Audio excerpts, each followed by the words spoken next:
Hello, and welcome back to Catapult Your Career, where we delve into the reality of various careers and explore practical advice for numerous professions.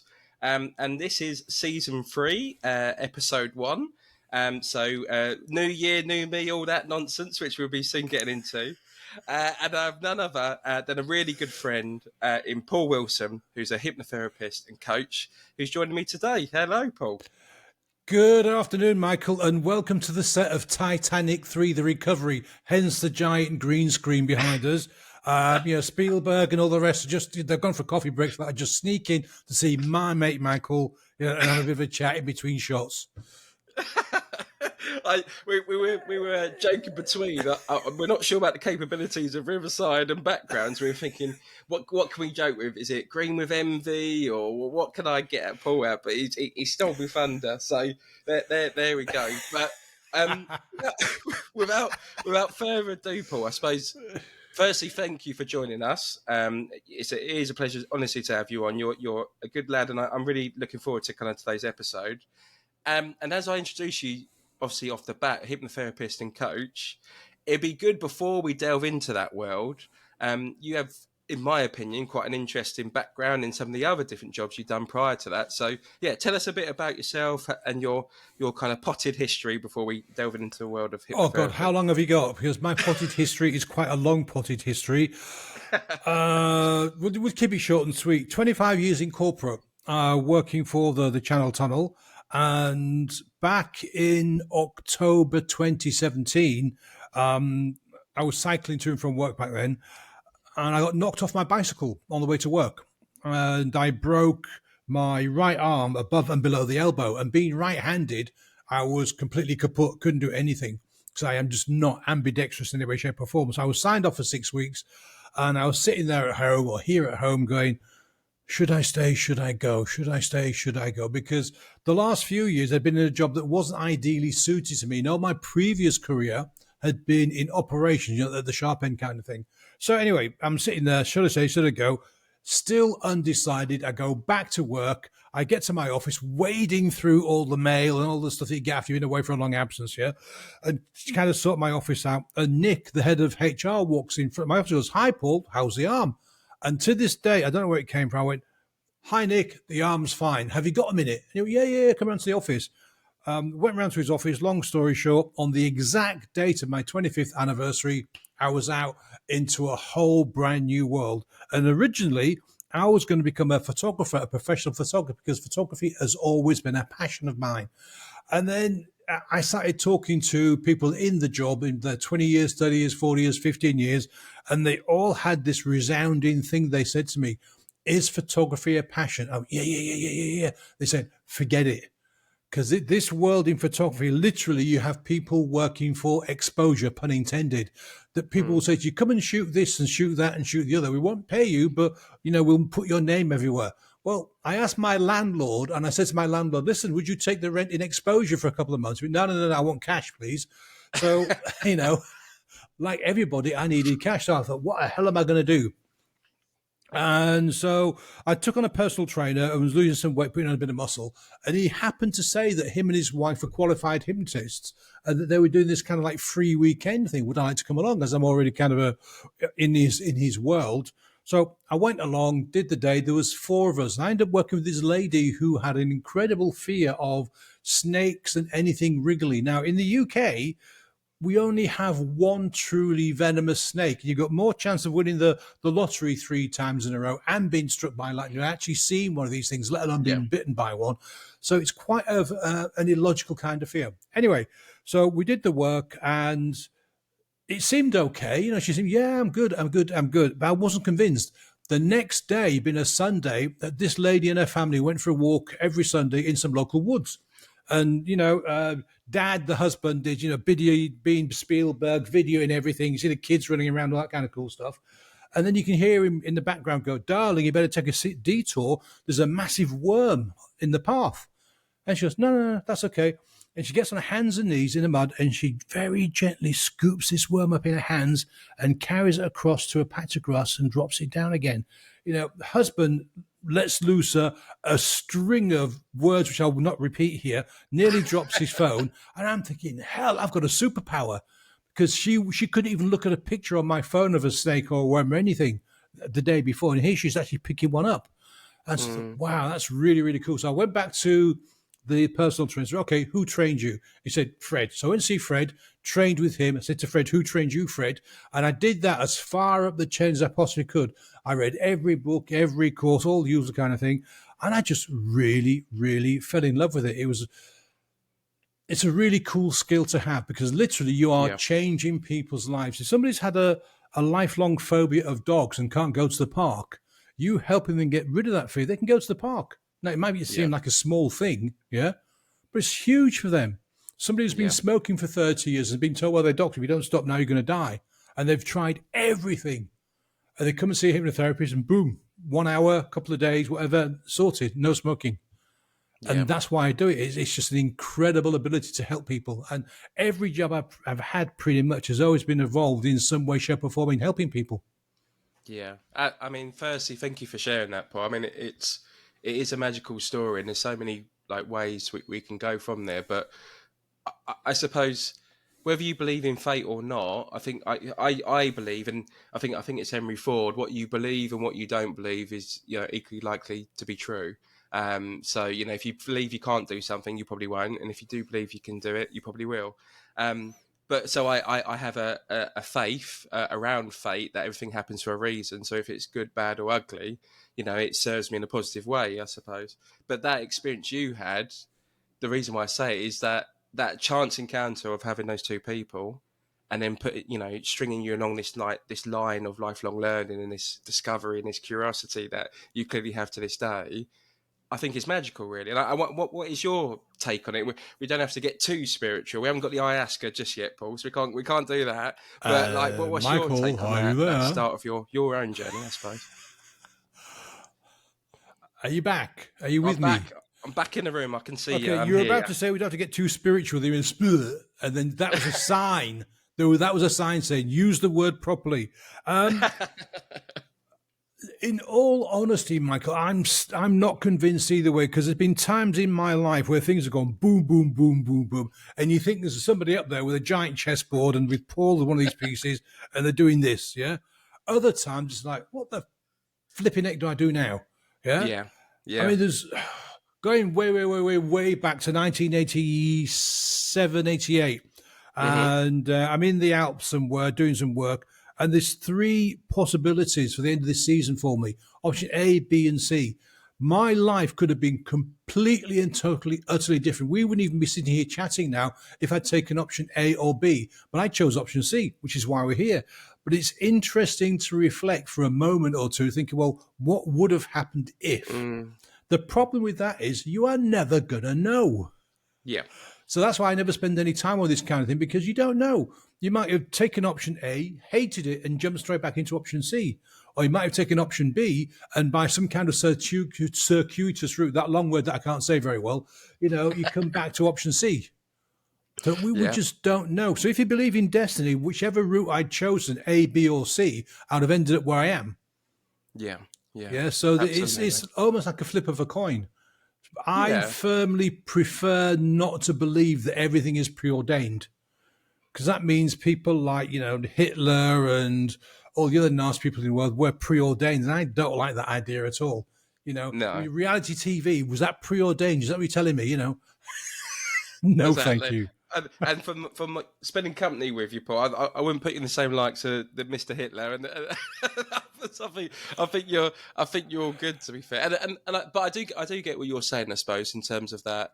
There's also a conversation around control and empowering the things that you can control and not worrying about the things you can't. And that route that you took, yes, it was A and B, and I think, I suppose, extrapolating this wider to perhaps people who are listening to the podcast, if you have taken a route and not to be too kind of trite or too cliche, but have chased money and prestige and have that awakening and realise, crikey, I've got all these nice cars, I've got all these nice holidays, all these lovely toys, but I have that feeling, that dead or empty feeling inside, and think, if only I did stick to my love of art, or if only I did stick to X, Y, Z, what life could have happened. And there's no point giving power to something that you almost can't control it in that regard. It's all about the the best time to do something was 10 years ago. The next best time is today, or just take action right now as soon as you kind of realize where you're at. But that training, and you kind of evolved and found the tutor's tutor and the tutor's tutor, and that curiosity and all that reading. It's obviously you obviously found a passion and a love in that.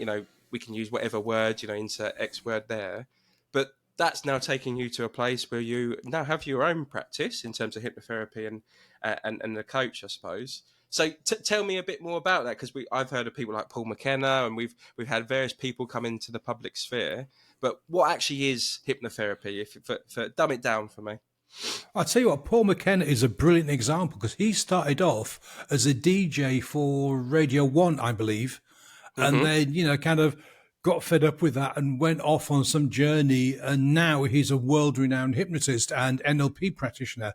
So that's a really interesting person to pick because he literally transformed his career. We're not going to say overnight, but over a period of time, which demonstrates that anybody can do it because he was well established. He was one of the best DJs going. And then suddenly, poof, that was it. I'm out. I'm going to do something else. So what is hypnosis? Well, that's a really good question. And believe it or not, scientists are still arguing about it because some people say it's a state you put people in, and other people, the other side of the argument is no, we all have this state, and it's so the hypnotherapist just helps you to access that state when you need to. But for example, is any people listening, watching, have you sat in your office in front of your computer screen and then suddenly you look up and 15 minutes or half an hour have just gone? Or you've been looking out of the window and 5 minutes have just disappeared. We call it daydreaming, but you're actually in a trance. Your conscious mind had gone for a coffee break, and your unconscious mind is kind of keeping you protected, as it were, so you don't do anything stupid. But your brain's just off wandering, dreaming about things, or you've actually this kind of meditation goal that people search of complete silence. Yeah. When you go into trance, it's kind of like that because you daydream and you go, you're not actually thinking about anything. You think you're thinking when you kind of look back and go, where was I for the last 10 minutes? But you weren't. You were just gone. And that's kind of what, hypnosis is like. It being in trance is like. It's been that state of, you know who you are, you know where you are, but you've given yourself permission to let go for a while. Yeah. So there's an old myth that, you can be mind controlled and I can make you do things that you don't want to do. Very, very susceptible people, yeah, potentially. And governments around the world have spent an absolute fortune trying to find the magical mind control, bullet, but it doesn't exist. I mean, you've heard of all the enhanced interrogation and stuff like this, and the Manchurian candidate. So, yeah, in theory, it's doable, but it would be very, very expensive and very, very time consuming. And let's face it, why would you want to do it? Yeah. And I think that says more about, when you say, why do you want to do it? That says more about someone's intention. What are you entering a profession to manipulate someone for whatever wrongdoing that might be? And yeah, that trance state, that even I apply it to my own kind of average day. When you're driving home, and it's often that route that you do kind of 3-4 times a week, and you do it every day, every week, every month, and then all of a sudden you're at your front doorstep and you're thinking, bloody hell, where's the last half hour gone? Like I don't even know what I listened to. I'm just there. So I think that's a lot of people can kind of associate with what you're saying there, Paul, about like that trance state. And it's almost, how would you also apply that? You hear, especially in sport, and I feel like I get in this presence once in a blue moon, but this state of flow. So like a lot of sport, I suppose that there's a lot of rise and increase in hypnotherapy, sport and psychology. That whole world is kind of starting to mesh more and more, especially at the elite level. And that trance state of almost people just in a trance, and they've done things so many times that it's just kind of a repetitive nature. I suppose, is that a similar concept as well in those realms, or would you say that's something different? It's probably something different because to be physically active and in trance at the same time is quite a challenge. You see the kind of, Csikszentmihalyi with his, flow state. With flow state, you are into something. You're reading a book, you're doing some studying, or you're painting, or you're sculpting, or you're dancing, and you get into that state of flow. I don't think that's possible in a contact sport because there's constantly people around you Mm. trying to knock you out of that. Yeah. Yeah. So I would say it's probably very difficult to be in a state of flow during a game. However, during practice sessions and warm ups, you can, how can I put this? Be encouraged to be relaxed when you're on the pitch, to focus, to remember all the skills you've got, remember all your experience, to remind yourself that you are one of the best players in the world and that you're not going to do any stupid today. You're going to focus on, just being in the game and putting all your attention on the game. Because you see it time and again, players that are worth millions and millions of pounds missing a pass. Yeah. Yeah. Or they've got plenty of time to kind of receive the ball, line it up and do a pass, and they mess it all up. Mm. That's not a state of flow. And I think it's very, very difficult to maintain. But before that, you can help people get into a state of relaxation. You can help with pain control with hypnosis. You can help. You've got to be careful with this. You can help people access memories, but the way our mind recreates memories, they can be quite false. Because the science reckons that only 25% maximum of any memory is the real thing. Because what happens is you think, oh, yeah, I remember that time 10 years ago when I did X, Y, or Z.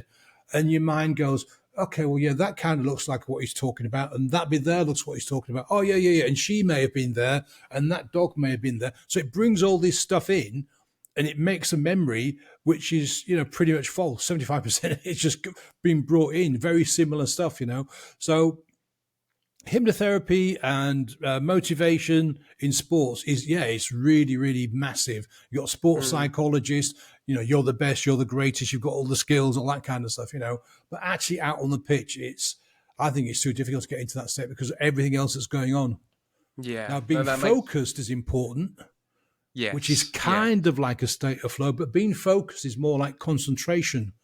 And putting your whole being, forget about the argument you had with your missus, the fact that somebody cut you up on the way in, or that somebody threw something at you on the pitch or called you a foul name. It's being able to ignore all of that and focus purely on your job. That's why I'd never be a goalkeeper, because if you think about it, in most matches, goalkeepers had very little to do. But they've got to maintain focus because at any time somebody could whack something from their own half and it could come and hit the back of the net. So you've got to be present, even though you're not physically doing that much in a lot of games. Whereas if you're a forward or a defender, you can be quite active all the time. So it's easier to be focused. But a goalkeeper, wow, 90 minutes of standing there waiting for the ball to come to you kind of thing. Absolutely, especially if you're at a high or pristine kind of football club, you would expect action, I suppose. Whereas, other positions are more reactive. And if we kind of pivot almost more into what you kind of delved a little bit into some of the different things you might do almost with kind of clients, and like we have this image, I suppose, built up of hypnotherapists and what they do, and whether they're a counsellor or a psychologist, and they might be on a nice leather-bound couch, leaning back with their glasses and looking and asking questions. I mean, what actually would you say, and this is always a tricky question to answer, but what would you say the average week or average month actually entails of someone who wanted to enter a hypnotherapy world? What's the reality for you? Okay, for me, the bulk of my week is taken up with marketing. Because like every single role now on the planet, there's lots and lots of people doing it. And there's lots of noise. I'm primarily online. In fact, I'm online all the time now. I only see my clients online. So I have to let the world know I exist in a very noisy world. So I do lots and lots of marketing. And outside of that, I do, I read research. I do my accounts, all that kind of business stuff. And then I actually get to talk to and work with clients, which is the best part of it. But actually the smallest part of the working week, the biggest part is the marketing. For most people working on their own these days, they're not a coach, they're not a therapist, they're not a healer, they're marketers. You have to be, in this modern day and age, you have to be a marketer first. You have to be a salesperson first. Because if you're not, then how on earth are you supposed to get clients? Because despite what you might read, clients don't just fall out of the woodwork and go, oh, Paul, please come and help me. It doesn't work like that. You have to let the world know you exist. So my week is Monday to Friday. I do the occasional weekend. I have I've got a Facebook group where I help people kind of help therapists run their businesses. And then I've got two Hmm. practice groups where we arrange one-to-one practice sessions and group practice sessions. So I can do some tutoring and mentoring of other therapists as well as kind of seeing regular everyday clients. Amazing. And I think thank you for like sharing the reality. I think this is, I always say this, and I always talk about like lawyers or other kind of careers that we hire with this prestige, and they're out and about and they're in the flash cars and they're doing all these amazing things. I mean, if they even are doing those things, they're doing it once in a blue moon, because the actual reality is obviously completely different. So I think it's nice to kind of shine a light on that. And I suppose for that hypnotherapy kind of world, and you may or may not know this, but if someone, you talked very clearly about almost being a one man band, so running your own practice, your own kind of and kind of growing that, and like you said, the vast amount of time is more growing the practice actually attract clients in rather than the delivery. If someone say could they join us, say the NHS, or could they join an organisation where they take up less of that? Do you reckon that administrative function and do more of that delivery, or what's your experience of that, I suppose, or even the people you may tutor, I suppose? That's an interesting question, actually, Michael, because at the moment, certain areas within the NHS use hypnotherapists, but they don't Hmm. train hypnotherapists. Basically, you might have a GP surgery who's into alternative therapies like, I don't know, acupuncture and massage, for example. Then he might decide, or she might decide she wants to take on a hypnotherapist. They will go looking for a qualified hypnotherapist who runs their own practice, who then Hmm. has space to take on clients from that particular GP surgery. So Hmm. there are associations where you can sign up to do some hypnotherapy training and you can get yourself on a directory, but there are very, very few businesses that take on other hypnotherapists on a salaried basis. There are a few. A friend of mine's one who they run a kind of like agency where they'll bring in potential clients and they'll kind of hand them off for a Yep. fee. Yeah, Yep. but that's quite rare. Most people work together in a partnership, like one or two people, or most are just like me on my own. What you do get sometimes, people will rent a room. If you've got a physio or an Yep. osteopath who's got a building, they may have some rooms to rent out for other physios, other osteopaths, but other therapists as well. I mean, I've done that a Mm. couple of times. Rented rooms. I know exactly what you mean. I know a couple of practices where there might be a massage therapy, there might be physiotherapy, there might be hypnotherapy, etc. So it's all under that kind of umbrella. But like, yeah, you're almost a contractor. You rent your room, you turn up with your stall, Yeah, and you kind of crack on, I suppose. And then for those who are familiar with the coaching world, it seems quite similar. There are associate coach roles you can take on for organisations, and there's agencies that you can have clients at a cut, almost like you said. But it feels like if you enter this world, and it's not the be all and end all, there's always exceptions to the rule. This feels more that you're entering in a world where I suppose you can give fire to or give oxygen to that entrepreneurial streak and setting up your own piece, your own practice, and kind of setting up your own one man band, which is interesting. And if you're going down that route, I suppose before we kind of come to some of the things you actually probably deal with and the challenges you overcome, if we continue down that route, it'd be interesting to know what are some of the qualities, or whether is it education, is it skills, that have perhaps served you well and perhaps would serve others well if they were thinking of entering this kind of profession. you have to be. There's two main things from my perspective. You've got to be curious. You've got to want to know Mm, what's going on. So if you're not curious, you're not going to ask the mm, right kind of questions. And then probably the most important thing is you have to know how to be quiet and you have to know how to listen actively. Because the way I work, I don't do the kind of traditional hypnotherapy, which a lot of people might be thinking, lay down on a couch, put some headphones on, play a bit of, sitar music, play some incense and relax, relax, relax, close your eyes, let go, let go. You're walking down a forest. I don't do that. I use what's called conversational hypnosis. So essentially, I have a conversation with my client. And remember the daydream scene we talked about earlier on? My goal during the conversation with the client is to get them to go into that state that we call trance or daydream or whatever, because then they can access the resources that will allow them to deal with the problem. Because most things that people come to me with, they are the symptoms and not the real underlying issue. So my job is to work with the client to dig out the underlying issue. I call myself a Sherpa. You know, in Nepal and around Everest, you get all these guys that will carry your bags, show you up the best route, tell you what gear to take, what gear to leave home. Yeah, they'll do all of that. The one thing they can't do is do the climb for you.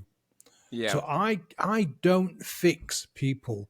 I guide people into finding the resources. Well, two things: to find the problem, the real nitty gritty issue, and then to find the internal resources to actually get rid of the emotional baggage associated with that problem. Yeah. Mm. I absolutely love that, Paul, because I think there's, you think about therapy, hypnotherapy, coaching, mentoring, or even consulting. If there were like, if it was a Venn diagram, or if you were to put it into a visual, there's tiny overlaps between all of them in terms of some of their principles and philosophies, but the delivery is very different. And the only reason why I say that is because with coaching, and I say this often to clients and people I serve, a coach is there to guide, support, and challenge you. So they can, and I love how you said about they can't do the climb in terms of your hypnotherapy world. So I never, I'm never taking a journey for that client, but I'm guiding them. So I'm guiding them up that hill. I'm supporting them. I'm carrying their little lunch bag because it's really heavy. But equally, I'm challenging them. I can say to them, no, you're not done. You're only halfway up, mate. Off, you can do more. But I always say it's a very much an equal relationship with coaching. That it takes two to tango. Like I can help guide you, I can challenge you as much as possible, but I can't do the journey for you. I can't take those footsteps. So I really like that idea, and also I suppose it'd be interesting to know an example that you've had around this where you said the real nitty problem. And I love that as well, because often when I have clients that come to me, they will give me what they think is the problem, and I don't judge whether it's the problem or not. But I'm after doing it so many times, we go through a process, and then what you very quickly realize, is it's almost a cause and effect. The thing they come to you initially isn't usually the root problem. It's usually an effect or a cause of something else, and then all of a sudden we're talking about something far more deeper, far more transformational.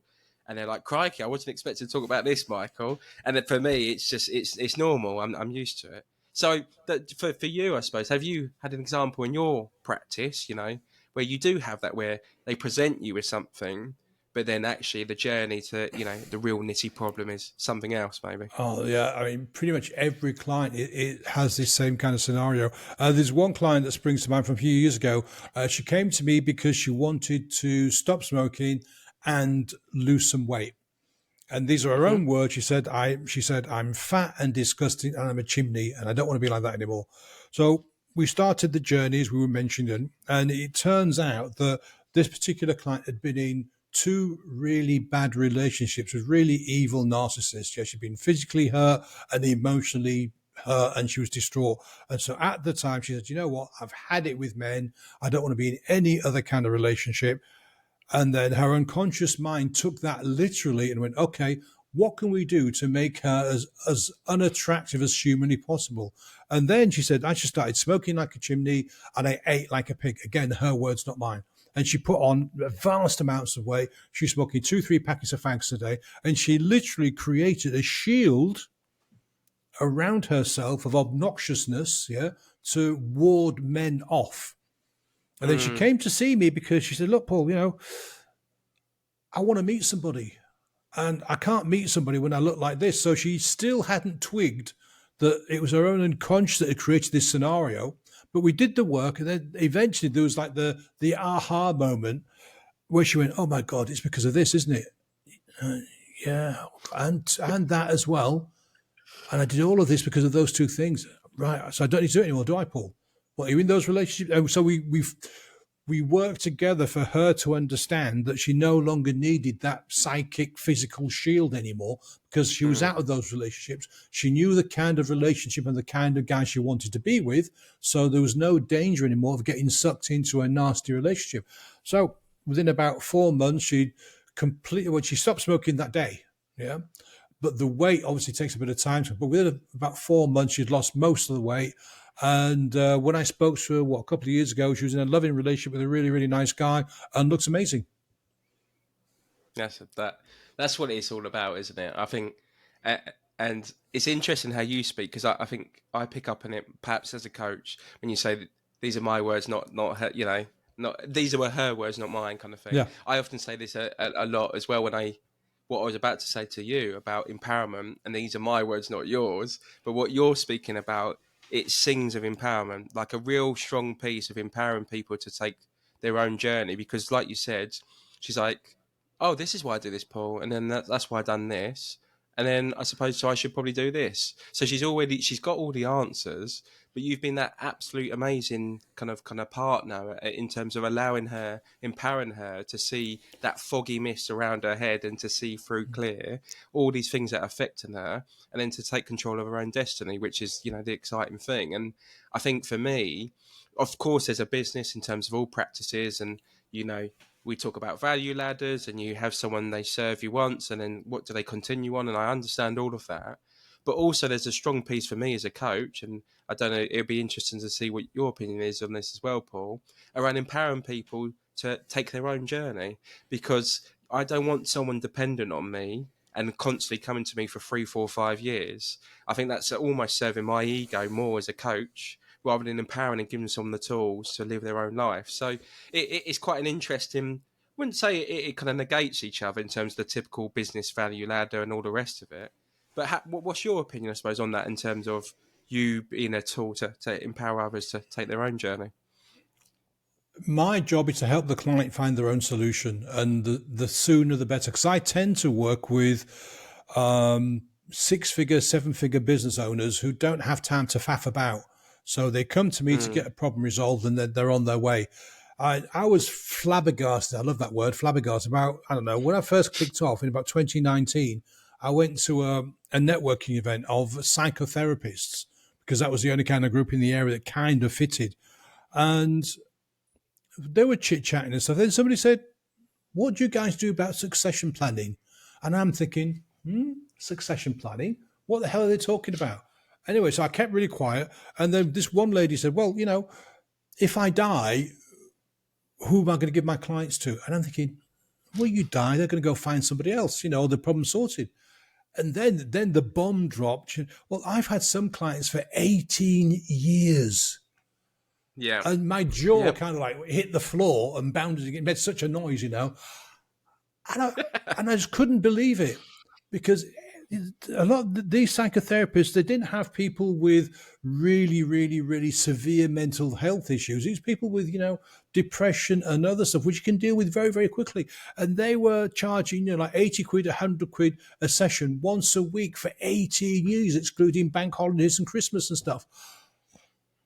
And I was good, like, and when I asked the question, and I went kind of like, why? They all turned around and looked at me as if I was some kind of evil, interloper that had come in to spoil the party. Because as far as I'm concerned, in most situations, you can help a client within, maximum 3-4 sessions. If they've got severe psychological issues, then that's not for me to deal with. And that's another skill you've got to have, knowing when to say, no, thank you, I can't help you. Because I'll give you a quick example. A lady rang me a couple of years back and said, I'm hearing voices. So my first question was, what are the voices saying to you? And she said, the voices tell me to kill someone. So I said, what I want you to do is put the phone down and call your GP now and tell them what you just told me, and then call me back. And she did that, and she said, they're sending an ambulance for me. Yeah. Now, that is way beyond my capabilities. You need a medically qualified psychiatrist to help that person, and she needs lots and lots of love and attention. But a hypnotherapist can't deal with that, so you've got to know your limits. And so coming back to the psychologist, I couldn't believe it. Okay, why on earth? And it reminded me of a movie. Do you remember? You may not remember this, Crocodile Dundee. I do know Crocodile. I'm older. I'm 28. I just about learned baby. But anyway, long story short, Crocodile Dundee is a wild man, a hunter, adventurer that lives in the outback, gets brought back to New York, and he goes to this big party, and everybody's talking about their shrink. And he's going, are they all like insane? And the person, no, they need someone to talk to. And basically, the people in this movie were using the shrinks as friends. And I'm guessing that a lot of the people that these psychotherapists are dealing with, it's the same thing. Like you said, there's almost like a transference of a friend kind of relationship to the psychotherapist who's pocketing £100, every week, Yeah. rather than Yeah. solving that client's problem. And that to me, that's ridiculous. My job is to help the client sort the problem out. End of story. I Yeah. don't. My Yeah. job's not to become friends. Like my coaching clients, I tell my coaching clients, my job's not to become your friend. That means I'm going to tell you some home truths. And if Yeah. I'm your friend, I can't do that. So I need to be kind of like a couple of people, because a lot of coaches, they're in the groups. Oh, I have this wonderful client, and she sent me cookies, and we're going to have dinner together, and next year we're going to go on holiday. And I'm thinking, what WTF? What's going on?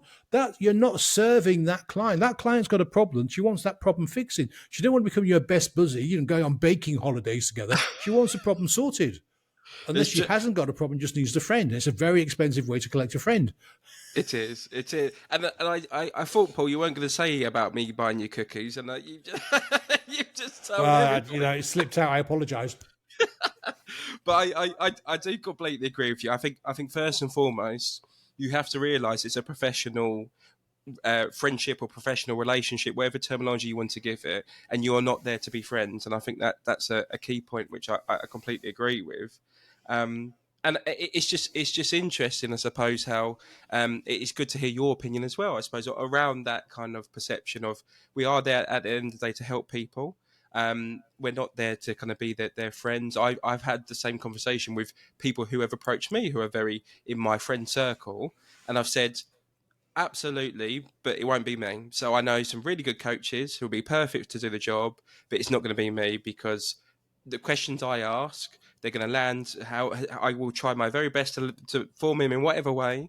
But as your friend, they will land completely different if it's someone else. And you're too Unfortunately, close. You're so too that's close why. to the situation. Yeah, exactly. Way too close. Exactly that. And even as well on your other point as well, which I really love. And again, this is the thing with coaching or hypnotherapy. I can only speak for the coaching world, which is obviously currently unregulated. But of course, there's people like myself and others who have done ICF courses and all the rest of it. Not to say that's what you have to do, but that's one kind of formalized kind of structure into it.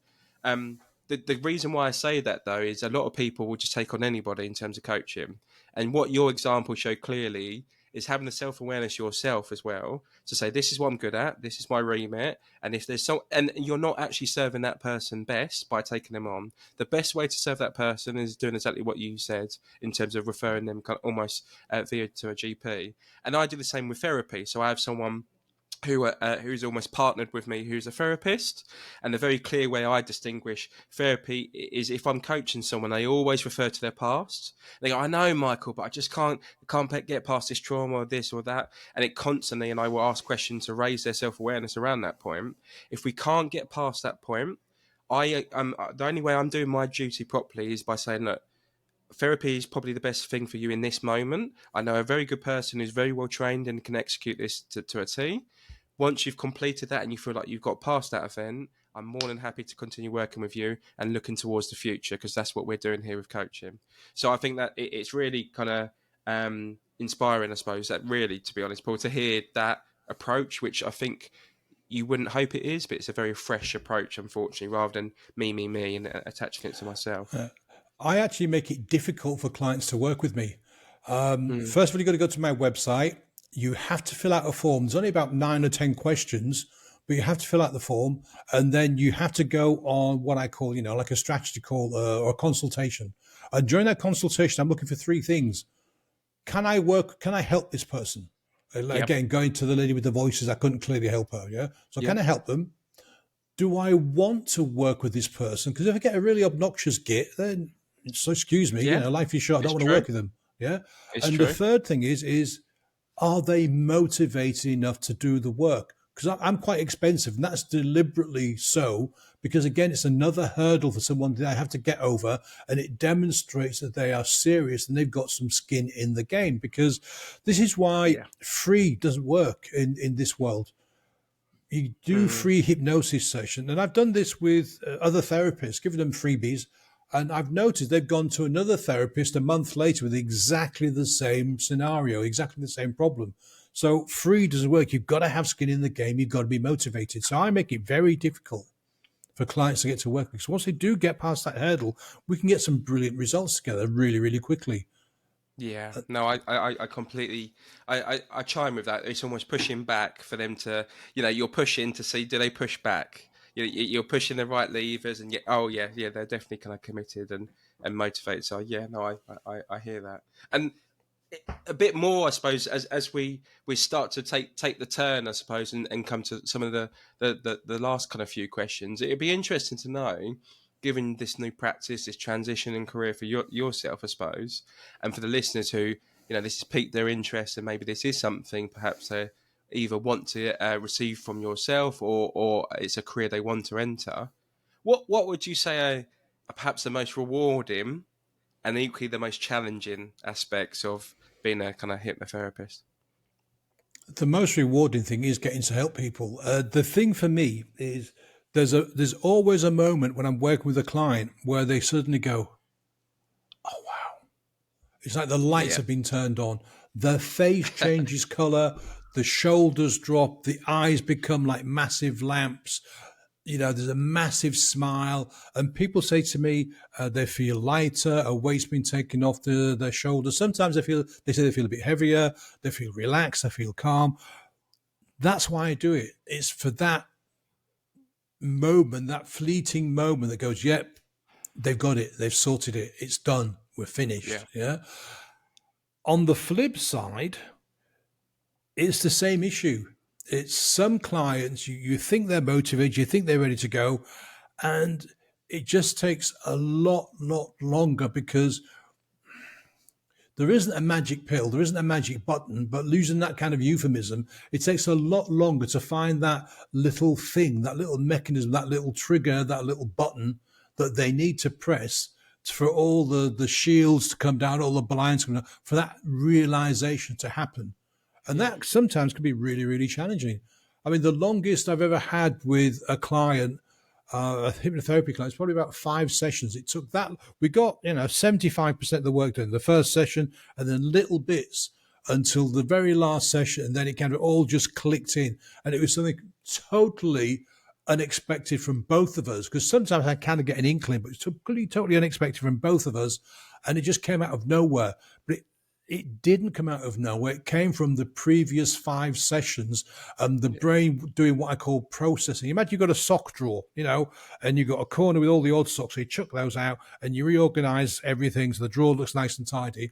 That's what the brain does. That's what your unconscious mind kind of does after you've done working with someone like me. It reorganizes things. It goes, oh, we don't need that anymore, so we get rid of that. So you find yourself a lot of unwanted behaviors or habits that you didn't quite know you had suddenly disappear, or you start sleeping better again, or you suddenly, for no unknown reason, you cut down on your drinking, or you stop eating crappy food, because this is the brain doing its processing. Going, well, actually, if we can do that, we could deal with this. Oh yeah, and we can deal with that, and we can deal with this. And it's like what I call unannounced benefits.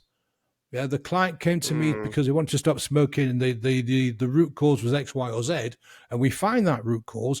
But that also, I call them knots, little chinks in the armor, that lots of other little problems it's created as well. And then the unconscious mind goes, oh, we can get rid of that one, and we can get rid of that one, and we can get rid of that one, get rid of that one. A really classic example is I was working with a client. I can't remember what the problem was, but anyway, it doesn't really matter. So she finished. And we finished the session. Oh, Paul, thank you. Blah, blah, blah. She went away. But 2 hours later, she sent me a photograph, like a before and after. The bottom half of the photograph was of a room which was just full of crap, clothes and washing and broken bits of furniture and all kinds of things. And then above it, the after picture, I had to double check. It looked like a different room. It looked like a completely different room, but it was sparkling. It was clean. It was empty. She'd got a table in there with a plant on it. And she said, I don't know what you did to me, Paul, but I needed some office space. And after I had a bit of a snooze, I just got up and went into this room and I just blitzed it. Completely. We didn't even talk about decluttering. We didn't even talk about needing another office, but her unconscious mind went, you know what? You want to do this thing. You need some space. There's a space over there, but it's a mess. Let's go and deal with it. Yeah. And that's what she did. Yeah. No, I love that. Thank you for sharing that, Paul.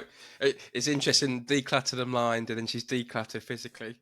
Yeah. So yeah, it's a magical process, I suppose, of some of how the other little things, and there's the similarities, but I don't want to overly compare in terms of hypnotherapy and kind of coaching. But I have had similar examples where you are tackling a root cause, and then all of a sudden, whether it's life, careers, or anything like that, and then all of a sudden relationships start, positively Mm. kind of appearing, I suppose, and they appear in a more authentic self, and then they attract the right people, and then it goes on and on from there. So yeah, it really is a magical world that you are in, and that you do. And I suppose with that, and in when we start to kind of pull today to a close, I mean, you've shared so much with me.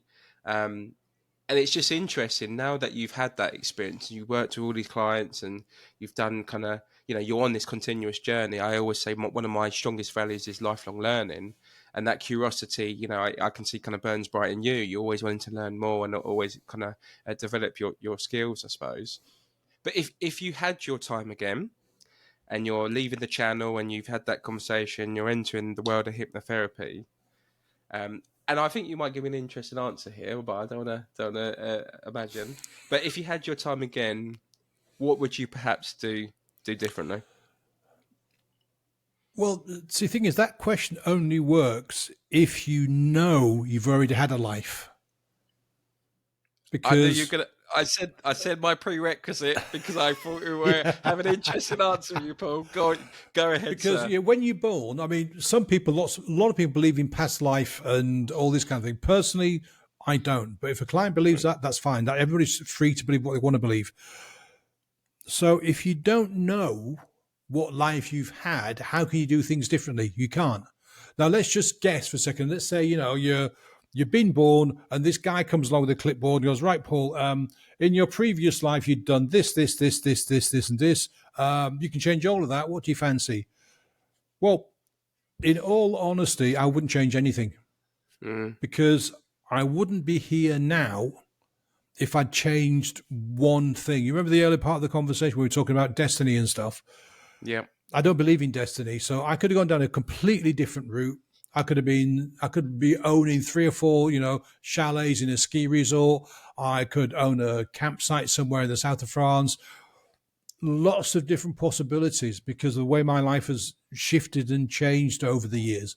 So it's really difficult. I mean, I guess if you said, right, Paul, pick one thing, I'd say I would do what I'm doing now, go back to the 70s. I would do a degree in psychology because today psychology is all about statistics pretty much. But back in the 70s, degrees in psychology, they were doing meditation, they were experimenting with psychedelics, they were doing all kinds of different stuff to see how people behave. Very, very little on statistics. So I would have done that, and then I'd have come into this field and become a hypnotherapist. Hmm. No, it's amazing to hear. And I yeah, thank you for, giving that answer and being, I suppose, true to yourself, because I knew that is something you would have said, I thought. So, and I think it's important for other people to hear that, you know, all of the decisions you make, I think I'm with you, and I'm assuming here, but I'm not one for regrets, and I don't think you probably are either. And I think, No, no all of point. these decisions of no, exactly. How do they serve you? They don't. So I think it's important to kind of look forward to the future, and especially with people's careers. I think, oh, if only I did this, if only I did that, or I've done this degree course, I can't possibly change career, I can't possibly change direction. Yes, you've done a degree, or yes, you've done this for 3 to 5, 6 years, but what about the next 10 years of your life? How does that serve you, just to keep doing the same thing just because that's what you've done in the past?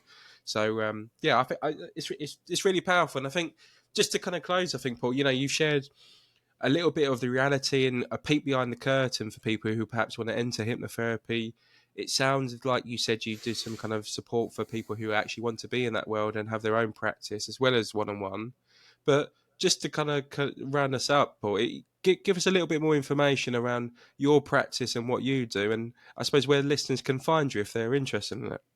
Okay, so one final thing is there's no such thing as a 25-year career anymore. They're very, very, very, very rare. So flexibility is key. So just because you've done a degree and you become a lawyer doesn't mean to say you have to be a lawyer for the next 25 years. You Yep. could, become an artist, a scuba diver, a free diver, a pilot, who knows what. It's whatever you fancy. Yeah. So flexibility is key. Yeah, getting qualifications. Qualifications don't hurt. I mean, me in academia just didn't get on. In all honesty, we just didn't get on. I left school at almost 16 with very, very few qualifications. And that's just me. I would always encourage people to get as many qualifications as they can because they're like a toolkit. There's like you're carrying a rucksack with a bag of tools on your back. Oh, need some legal stuff? Yeah, I've got a degree in law. I can help with that. Oh, yeah, you need some? I can help with that, and all this kind of thing. So yeah, qualifications really, really do help. Conversely, if you haven't got any qualifications, that's not the end of the world either. But again, you've got to get out and learn skills like AI. Yeah. AI is going to be, well, it's already huge, but it's going to get even more huge. Yeah, I'm not talking about AI taking over the world and all that kind of nonsense. I'm talking about AI becoming part of everyday life. Yeah. Yeah. Copy everything from copywriting to bread recipes to baking and all kinds of stuff. I mean, look at factories where they build cars now. There's maybe half a dozen techs in there, and all the rest is built by robots and AI. So getting to understand science and AI and how you can use that in your world. Well, I'm a lawyer, Paul. I don't need AI. Yes, you will, because I can guarantee a few years from now, all of those legal documents will be drafted by AI, and they'll still need a human to kind of work with AI to help develop and grow that and make sure it hasn't made any stupid mistakes. There is already an AI therapist, which basically has been trained to talk therapy. It's been trained, it's listened to thousands and thousands and thousands and thousands of conversations, and you can call this AI and you can get therapy with it. So there is no job that is, again, safe is the wrong word, but there's no job that isn't going to be impacted by AI in the next 5 to 10 years. So you be on that train, be familiar with it, be comfortable using it and working with it. You'll be streets ahead of anybody else. Yeah. If you go Absolutely. back, 20, 30 years to when computing was first coming out, the people that were able to program and understand computing stood out amongst everybody else.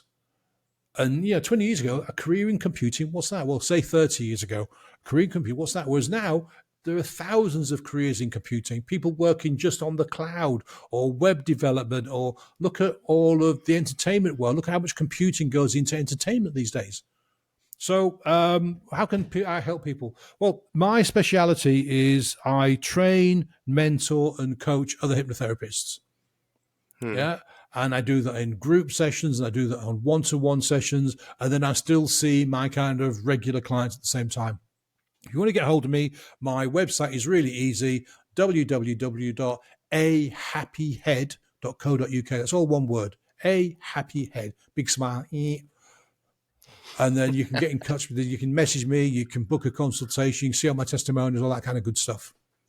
Amazing. I'll be sure to include a link to Paul's website and his any other kind of social profiles in the show notes. But no, thank you for having been here. Sorry, Paul. I'll get my words out eventually. I think just on your computer analogy, the AI, you're bang on. I think years and years ago it was this new evolving industry or area in terms of computing, and it was like, oh, there are these new jobs just around computers. Well, now every job we have, most jobs you will use a computer to help you do work. So it's the same analogy with AI. How can you use AI as part of your role? It might not replace your role. It might replace some, but it might not replace your role. But how will you use it to enable you to do your job? So it's a very, very different twist on what I thought we might end on. But absolutely. And it's been an absolute pleasure you being here, Paul. Thank you for your time.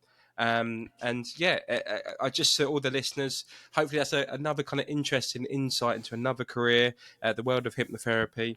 If it's something you're interested in and want to learn a bit more about and perhaps get that next level in terms of training, Paul's here and Paul's your man, and we will have the link in the show notes to access his services. So thanks again for listening, and I'll see you all on the next episode of Catapult Your Career.